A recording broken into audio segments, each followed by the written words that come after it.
Hello everyone, welcome to my channel Chemistry Zone by Silky Agrawal. Today's topic is benzopyrrole synthesis and reaction, which is taken from MSc Chemistry and the subject is heterocyclic compound. आज का हमारा topic है बेंजोपायरोल, जिसके लिए हम सबसे first discuss करेंगे synopsis कि हमको पढ़ना क्या है। तो सबसे फर्स्ट आता है इंट्रोडक्शन।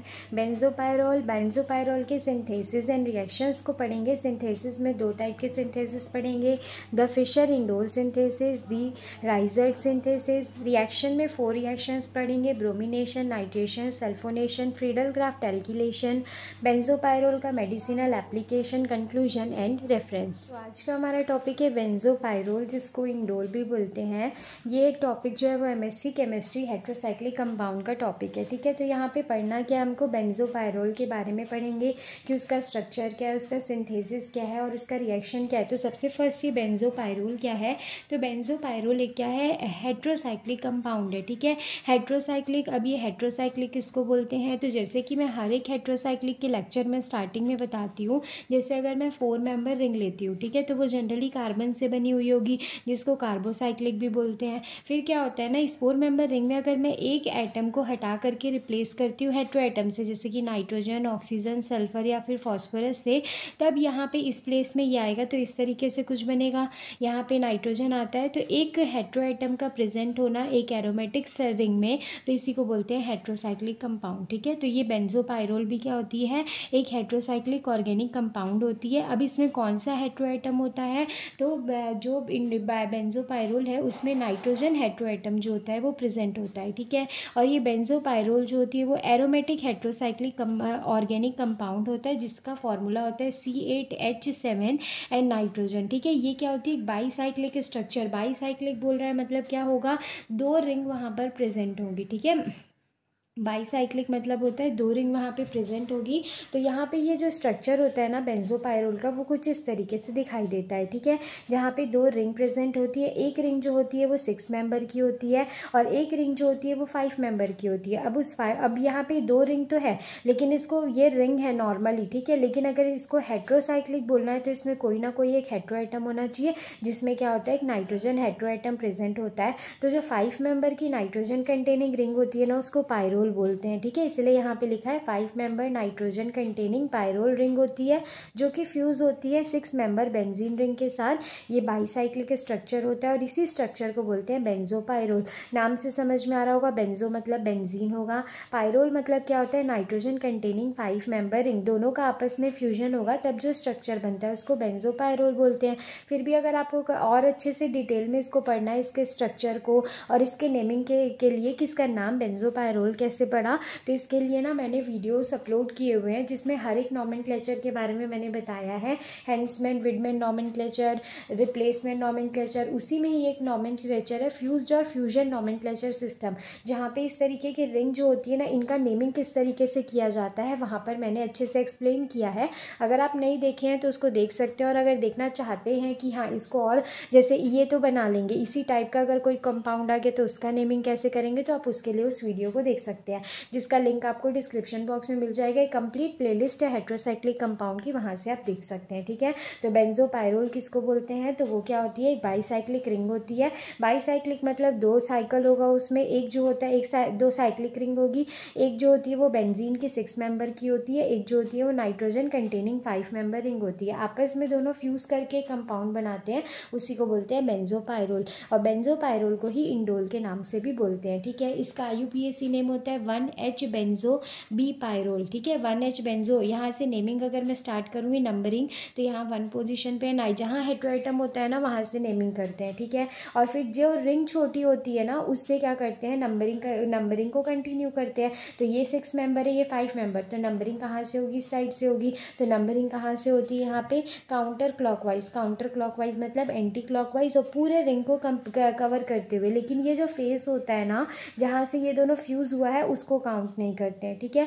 और इंडोल में जितने भी एटम्स होते हैं वो सारे sp2 हाइब्रिडाइज्ड होते हैं। और यहाँ पे बी क्यों बोल रहा है, तो यहाँ पे अगर मैं इसको ए कंसिडर करूँगी तो ये क्या आएगा, बी आएगा। इसीलिए क्या होता है, बी फेज जो होता है ना, बी फेज से वहाँ पे फ्यूजन हुआ रहता है, इसीलिए इसका नाम होता है 1 हाइड्रोजन बेंजो, मतलब बेंजीन है, फिर बी और फिर इसको बोलते हैं पायरोल। तो इसका नेमिंग अगर आपको सीखना है कि प्रॉपर किस तरीके से होता है तो आप जा करके उस वीडियो को देख सकते हैं। तो ये एक्चुअल में स्ट्रक्चर होता है बेंजो पायरोल या फिर इंडोल का। उसके बाद यहाँ पे डिस्कस करेंगे सिंथेसिस और प्रिपरेशन ऑफ इंडोल, कि ये जो इंडोल पढ़े हैं हम लोग बेंजो पायरोल, इसको प्रिपेयर किस तरीके से किया जाता है, ठीक है। इस तरीके से प्रिपेयर कैसे किया जाता है इसको, तो डिफरेंट मेथड को यूज़ करते हैं हम इंडोल के सिंथेसिस के लिए, जिसमें पहला मेथड होता है Fischer indole synthesis. Fischer indole synthesis जो होता है वो मोस्ट वाइडली यूज्ड मेथड होता है इंडोल के सिंथेसिस मतलब क्या होगा, उसके फॉर्मेशन के लिए, इंडोल के फॉर्मेशन के लिए, ठीक है। इस सिंथेसिस में क्या होता है ना, एक एसिड जिसको ल्यूइस एसिड बोलेंगे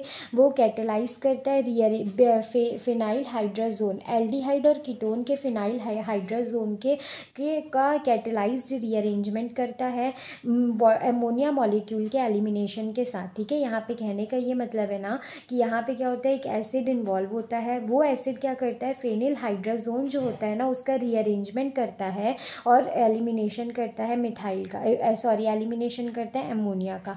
एक कन्वेंशनल कैटलिस्ट को भी यूज़ करते हैं इस प्रोसेस में, जो कि होता है जिंक क्लोराइड, पॉलीफॉस्फोरिक एसिड या फिर ल्यूइस एसिड BF3, ठीक है। तो ये वाला होता है पर्टिकुलर रिएक्शन, मतलब यहाँ पे क्या इन्वॉल्व हुआ, रीअरेंजमेंट।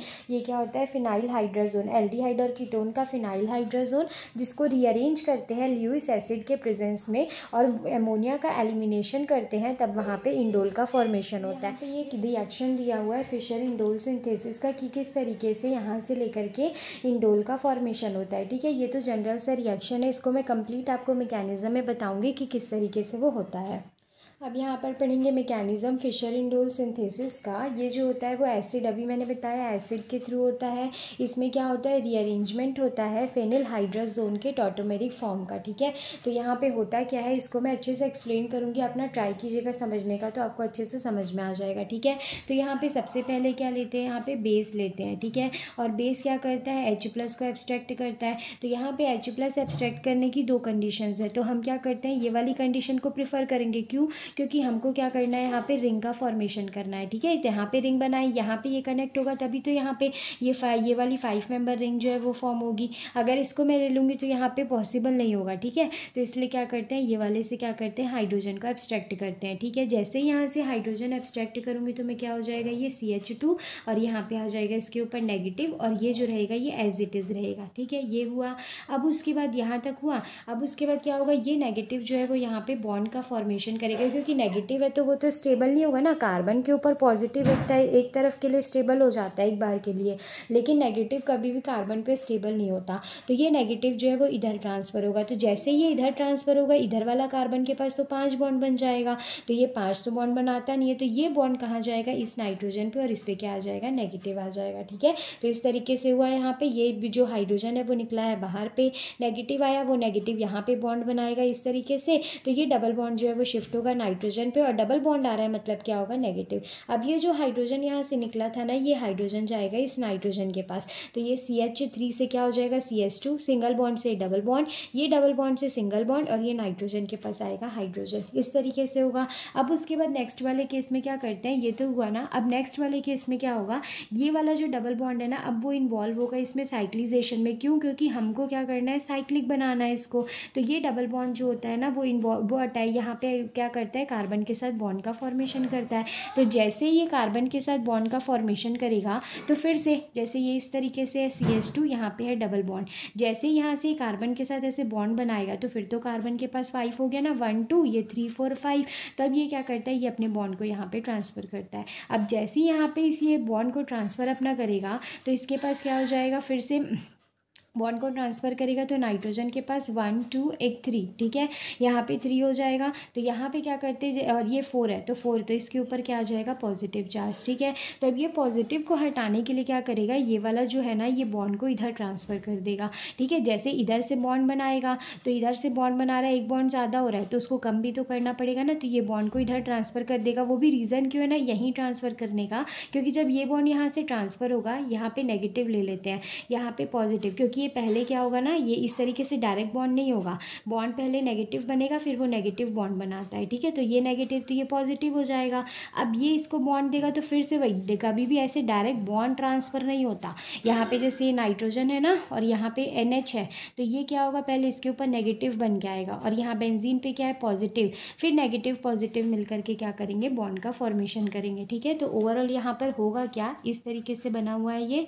तो यहाँ पे क्या हुआ, पहले नेगेटिव आया, वो नेगेटिव क्या किया, एक बॉन्ड बनाया, ठीक है। तो यहाँ पे क्या आ गया, पॉजिटिव आ गया। अब ये हो जाएगा CH2, अब ये इधर से इधर आएगा तो नेगेटिव, फिर यहाँ बॉन्ड बनाएगा तो ये क्या बनेगा, डबल बॉन्ड, नाइट्रोजन यहाँ पे इसके साथ हाइड्रोजन एज इट इज़ है, ठीक है। अब ये अपना ये बॉन्ड को इक्वल करने के लिए, जैसे 1 2 3 तो है ना, तो इसके ऊपर और कोई चार्ज मत आया करके ये बॉन्ड अपना किसको दे देता है, इस नाइट्रोजन को।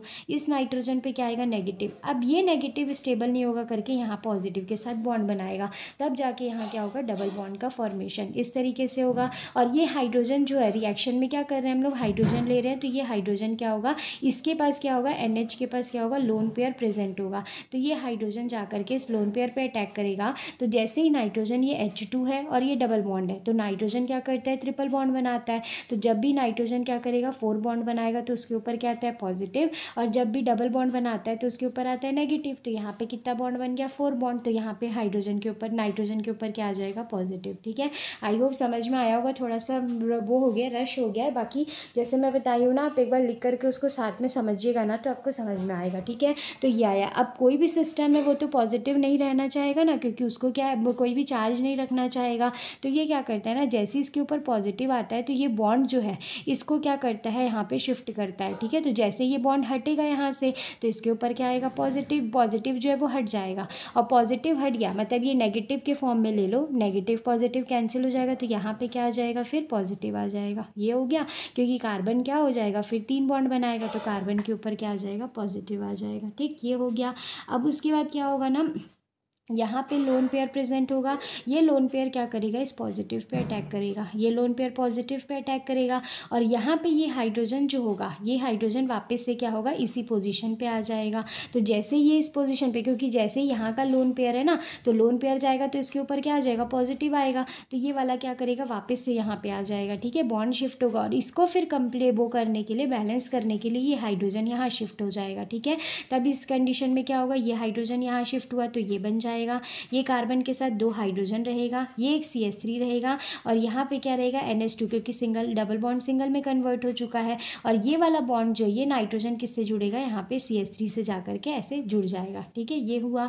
अब उसके बाद नेक्स्ट स्टेप में क्या होता है, अमोनिया बाहर निकलता है। तो अमोनिया जो है वो कैसे बाहर निकलेगा, तो फिर से वही रिएक्शन में H+ है हमारे पास, ये NH2 जो है वो जैसे ही बाहर निकलेगा NH3 बना करके, तब यहाँ पे क्या आएगा, तो ये कार्बन है 4 है, तो ये क्या हो जाएगा, पॉजिटिव। तो ये फिर से क्या करेगा, ये हाइड्रोजन जो है वो बाहर निकल जाएगा पॉजिटिव, तो यहाँ क्या बचेगा, नेगेटिव।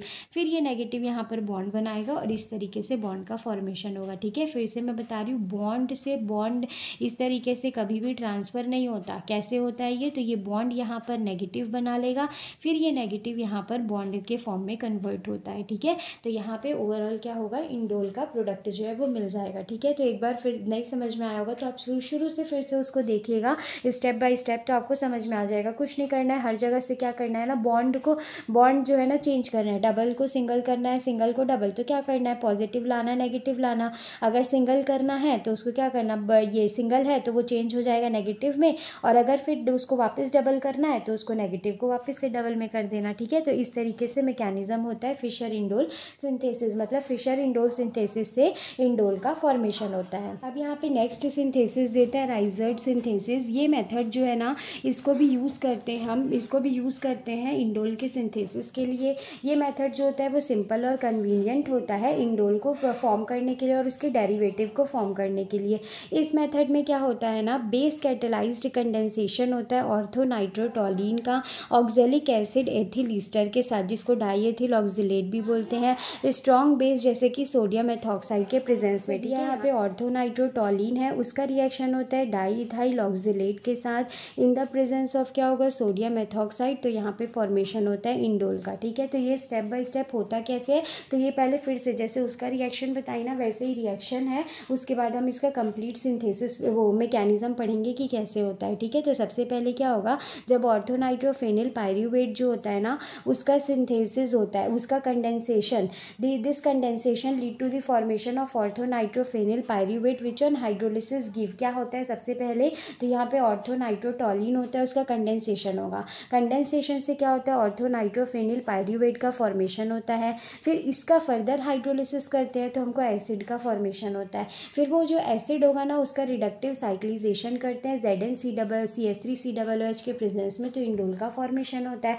तो इसको हम कंप्लीट पढ़ेंगे मैकेनिज्म में कि कैसे होता है। तो सबसे पहले क्या होगा, ऑर्थोनाइट्रोटोलीन होगा जिसका कंडेंसेशन होगा तो ऑर्थोनाइट्रोफेनिल पायरूवेट बनेगा। फिर ऑर्थोनाइट्रोफेनिल पायरूवेट का हाइड्रोलिसिस करेंगे तो एसिड बनेगा। फिर उस एसिड का रिडक्टिव साइक्लिजेशन करते हैं तब वहाँ पे इंडोल का फॉर्मेशन होता है। ये जो होता है वो राइजर्ड सिंथेसिस होता है, इसका ये जनरल रिएक्शन है। अब इसके बाद हम डिस्कस करेंगे इसका मैकेनिज्म। यहाँ पे दिया मैकेनिज्म राइजर्ड सिंथेसिस का, जैसे कि मैंने पहले बताया ऑर्थोनाइट्रोटोलीन का रिएक्शन सोडियम इथॉक्साइड के साथ होगा।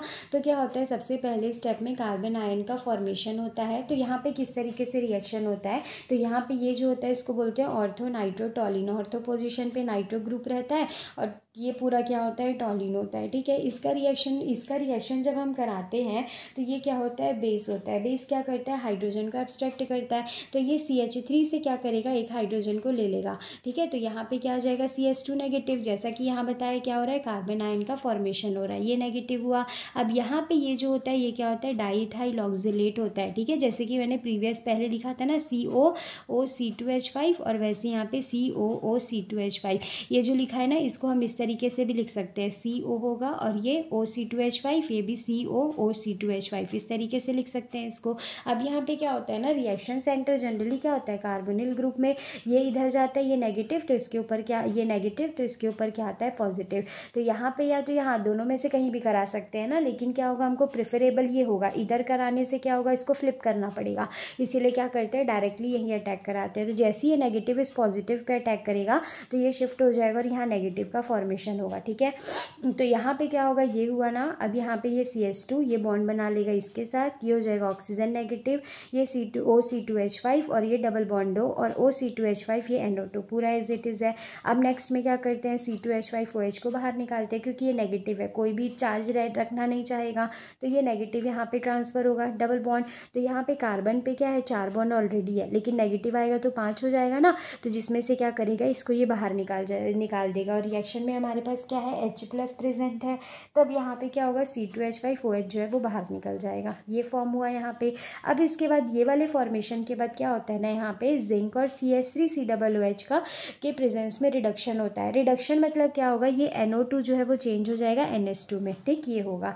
अब उसके बाद यहाँ पे क्या होता है, जैसे ये NH2 में चेंज होता है ना तो इसके पास अभी भी एक रिएक्शन सेंटर बचा हुआ है। ठीक है, तब यहाँ पे क्या होता है, ये लोन पेयर जो है फिर से ये नेगेटिव होगा और ये लोन पेयर जो है इस कार्बन पे अटैक करेगा, क्योंकि मेरे को 5 मेंबरिंग चाहिए, 1 2 यहाँ पे 3 और ये 4 और ये 5, तब तो बनेगी ना। तब यहाँ पे ये इस पे अटैक करेगा तो इस तरीके का फॉर्मेशन होगा। जैसे ये इस पे अटैक करेगा ना तो यहाँ पे क्या होगा, ये नाइट्रोजन जो है इस तरीके से हाइड्रोजन, यहाँ पे हाइड्रोजन ये और ये लोन पेयर। ठीक है, 3 बॉन्ड है, लेकिन ये अटैक करेगा तो 4 बॉन्ड बन जाएंगे ना। तो इसलिए क्या करेगा, ये एक हाइड्रोजन को रिलीज कर देगा। तो जैसे ही वो हाइड्रोजन को रिलीज करेगा H+ को, यहाँ पे O नेगेटिव रहेगा तो ये H+ को क्या करेगा, O नेगेटिव ले लेगा। ठीक है, तो यहाँ पे क्या बचेगा, ये CH2 हुआ, फिर यहाँ पे आएगा ये OH हो जाएगा, यहाँ से ये बॉन्ड बनेगा नाइट्रोजन का और ये हो जाएगा COO और C2H5। ठीक, ये हुआ। अब नेक्स्ट कंडीशन में क्या होगा, हमको क्या करना है, इंडोल के लिए यहाँ डबल बॉन्ड चाहिए रहता है। तो फिर से ना बॉन्ड ट्रांसफर नहीं, फिर से यहाँ पे ये हो जाएगा, ये हाइड्रोजन ना,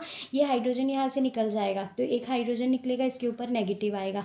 अब वो नेगेटिव किस में होगा, बॉन्ड के फॉर्म में कन्वर्ट हो जाएगा। ठीक है, इस तरीके से आएगा। तो ये हाइड्रोजन निकलेगा और यहाँ से क्या होगा, OH निकलेगा, तो इसके ऊपर आएगा पॉजिटिव, इसके ऊपर आएगा नेगेटिव। तो ये दोनों मिलकर के यहाँ पे बॉन्ड बना लेंगे, तो क्या बचेगा, तो यहाँ पर क्या होगा, जैसे ही वाटर मॉलिक्यूल बाहर होगा तो इस प्रोडक्ट का फॉर्मेशन होगा। ठीक है, अब यहाँ पे फिर से क्या करते हैं, C2H5OH को बाहर निकालेंगे वाटर के प्रेजेंस में। तो ये क्या होता है, OH और H होता है, तो ये OH जो होगा C2H5 के साथ बाहर निकल जाएगा, ये हाइड्रोजन इस प्लेस में चले जाएगा, तो एसिड का फॉर्मेशन होगा। एसिड के फॉर्मेशन के बाद फिर लास्ट पॉइंट क्या आता है, डीकार्बोक्सिलेशन, मतलब रिमूवल ऑफ कार्बन डाइऑक्साइड। तो जैसे ही कार्बन डाइऑक्साइड रिमूव होगा तो ये जो ग्रुप बाहर निकलेगा, तो ये हाइड्रोजन यहाँ आएगा, तो हाइड्रोजन को लिखना ना लिखना क्या होता है, एक बराबर होता है।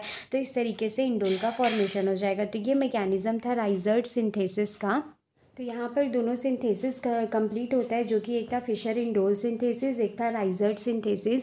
आई होप आपको समझ में आया होगा। थोड़ा सा ना क्या है, ये थोड़ा सा कॉम्प्लिकेटेड है, इट मीन्स ना पूरा आपको मैकेनिज्म को अच्छे से बताना होगा कि इंडोल का फॉर्मेशन कैसे हुआ है। तो आपको मैं यही बोलूँगी, एक बार आप इसको पहले नोट डाउन कर लीजिएगा, फिर जैसे जैसे समझा रही हूँ ना वैसे वैसे बनाते जाइएगा इसको। और हाँ, यहाँ पर एक चीज़ ध्यान रखिएगा, एरो को हर जगह पर रिप्रेजेंट करिएगा, क्योंकि एरो ही मेन होता है, नहीं तो डायरेक्ट लिख देंगे तो नहीं समझ में आता किसका रिएक्शन कहाँ हुआ है। तो जैसे जैसे एरो बनाए ना वहाँ पर उसको आप रिप्रेजेंट कर दीजिएगा। ठीक है, और एग्जाम में ऐसे आता है ना, तो दोनों को लिखना ज़रूरी नहीं होता, या तो वो पर्टिकुलरली मेंशन कर दिया कि इसी से ही आपको सिंथेसिस करना है तो उसको लिखना, अदरवाइज ना दोनों को नहीं लिखा जाता है। जब भी ऐसे बेंजोपायरोल पूछेगा तो एक सिंथेसिस लिख दीजिएगा और 2 या फिर 3 रिएक्शन लिख दीजिएगा, उतना सफिशिएंट होता है। तो ये दोनों सिंथेसिस जो मैंने बताया है, जो आपको ईजी लगेगा आप दोनों में से किसी भी एक सिंथेसिस को लिख सकते हैं। ठीक है, अब उसके बाद यहाँ पे नेक्स्ट आता है रिएक्शन। बेंजोपायरोल कैसे बनता है वो तो हमने देख लिया। अब बेंजोपायरोल से फर्दर रिएक्शन कैसे कैसे हम करा सकते हैं। तो बेंजोपायरोल जो होता है ना, जिसको इंडोल भी बोलते हैं, ये पाई इलेक्ट्रॉन रिच कंपाउंड होता है। कैसे होता है, क्योंकि यहाँ पे नाइट्रोजन जो होता है उस पर क्या होता है, लोन पेयर होता है। ठीक है, तो इसीलिए ये क्या करता है, दूसरे एरोमेटिक कंपाउंड के जैसे इलेक्ट्रोफिलिक रिएक्शन को शो करता है। इलेक्ट्रोफिलिक रिएक्शन मतलब क्या होता है, इलेक्ट्रोफाइल जाकर के क्या करता है, अटैक करता है। ठीक है, तो जिसमें हम पढ़ेंगे 4 reaction, bromination, nitration, sulphonation and Friedel craft alkylation. एक आप समझ जाएंगे ना तो चारों आपको इजीली समझ में आ जाएगा, एकदम सेम टू सेम है और एकदम इजी है। ठीक है, ब्रोमिनेशन मतलब क्या होता है, वो तो 11-12 से पढ़ते हैं, मतलब एडिशन ऑफ ब्रोमीन, ब्रोमीन को क्या करना है, ऐड कराना है। तब यहाँ पे क्या बोल रहा है, इंडोल जो होता है वो ब्रोमिनेशन। हाँ, लेकिन सब में ना कंडीशन याद रखिएगा कि इंडोल में ब्रोमिनेशन तभी होता है जब टेम्परेचर वेरी लो होता है, मतलब 0 डिग्री सेल्सियस होता है डाईऑक्सेन के प्रेजेंस में, और ब्रोमिनेशन हमेशा कार्बन 3 पोजिशन पे होता है। तो नंबरिंग कैसे करते हैं, तो जैसे ये नाइट्रोजन है, ये 1 है। ठीक है, और मैंने स्टार्टिंग में बताया था कि वो छोटी रिंग से होते हुए जाता है, तो छोटी रिंग ये है, तो यहाँ जाएगा ये 1, 2 और ये 3। तो यहाँ पे ये जो 3 पोजीशन जो है ना, इस तरीके से जो बना है 3rd पोजीशन, यहाँ पे क्या होता है, हाइड्रोजन होता है। हर जगह से ये हाइड्रोजन जो है वो बाहर निकलते जाएगा और वहाँ पे ब्रोमीन आएगा। जैसे यहाँ से ये हाइड्रोजन जो है वो बाहर जाएगा तो इसके ऊपर क्या आ जाएगा, ये तो पॉजिटिव लेकर के जाता है तो इसके ऊपर आ जाएगा नेगेटिव। ठीक है, ये ब्रोमीन लेंगे, Br तो दोनों सेम है, किसी को भी हम पॉजिटिव दे सकते हैं, किसी को भी नेगेटिव। तो ये H जो होगा वो क्या होगा, ये नेगेटिव के साथ HBr- बाहर निकल जाएगा, और ये Br नेगेटिव, ये Br पॉजिटिव क्या होता है, इस नेगेटिव पे अटैक करता है। ठीक है, तो यहाँ पे क्या हो रहा है, इलेक्ट्रोफाइल का अटैक हो रहा है, इसीलिए इसको इलेक्ट्रोफिलिक रिएक्शन भी बोलते हैं। ठीक है, तो सब कंडीशन में वही होगा। तो ये Br2 जो है वो क्या होगा, HBr से बाहर निकल जाएगा बन करके, और ये Br इस पे अटैक करेगा, तो यहाँ पे फॉर्मेशन हो जाएगा इस कंपाउंड का। लेकिन इसमें कंडीशन याद रखिएगा, डाईऑक्सेन के प्रेजेंस में, और टेम्परेचर क्या होना चाहिए, 0 डिग्री सेल्सियस होना चाहिए। उसके बाद यहाँ पे दिया है नेक्स्ट नाइट्रेशन, तो ये भी पूरा सेम होगा, बस वहाँ पे ब्रोमिनेशन में Br ग्रुप जुड़ रहा था, तो नाइट्रेशन में क्या जुड़ेगा, NO2 ग्रुप जुड़ेगा। तो यहाँ पे लेंगे तो ये क्या हो जाएगा, C2H5O नेगेटिव, और एक क्या हो जाएगा, NO2 पॉजिटिव। फिर से नेगेटिव सेंटर बनेगा, ये पॉजिटिव जाके यहाँ अटैक कर देगा। बस कंडीशन यहाँ पे भी कार्बन 3rd पोजीशन पे होगा, बस कंडीशन यहाँ पे क्या होता है, तो ये किसके प्रेजेंस में होता है, इथाइल नाइट्रेट के प्रेजेंस में होता है। टेम्परेचर कितना होना चाहिए, तो 0 से 50 डिग्री सेल्सियस, वहाँ पे 0 डिग्री था और डाईऑक्सेन के प्रेजेंस में था, और यहाँ पे इथाइल नाइट्रेट के प्रेजेंस में होता है, टेम्परेचर 0 से 5 डिग्री सेल्सियस होना चाहिए। ठीक है, सेम यहाँ सल्फोनेशन होगा, तो SO3 है, SO3 के प्रेजेंस में होता है, तो ये SO3 क्या करता है, डायरेक्टली जाकर यहाँ पे अटैक करता है, तो सल्फोनेशन कब होता है, तो माइल्डर कंडीशन होता है जब पिरिडीन सल्फर ट्राइऑक्साइड को यूज़ करते हैं, ठीक है।